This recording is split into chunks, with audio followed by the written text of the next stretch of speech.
Hi అండి, good morning. ఈరోజు మా సాయి లంచ్ బాక్స్లోకి అయితే ఎగ్ దోశ అనమాట. ఇలా కారం వేసి పెడితేనే ఎగ్ దోశలో టేస్ట్ అనేది తెలుస్తుంది. ఇంకా ముక్కలు చేసేసి బాక్స్లో పెడతాను, ఇంకా వాడు ఈజీగా తినేస్తాడు. ఇంకా ఈరోజు అన్నం వండేసాను, ఇంకా బీరకాయ పాలు పోసి కూర అయితే వండానమాట. కలుపు పెట్టట్లేదండి, వాడే కలుపుకోవాలి అనేసి కలిపి పెట్టట్లేదు.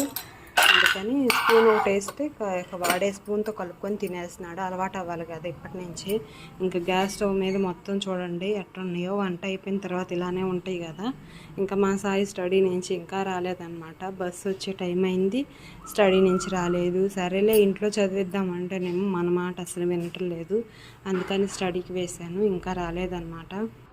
ఇంకా మాట వినట్లేదు అంటే ఇంట్లో చదివిస్తే వాడికి మనం చెప్పేది వాడి ఇంకా గారాబం చేసినట్టు ఉంటుంది. అందుకని స్టడీకి వెళ్తే కరెక్ట్గా లేచి టయానికి వెళ్ళి చదువుకుంటాడు అనేసి ఇంకా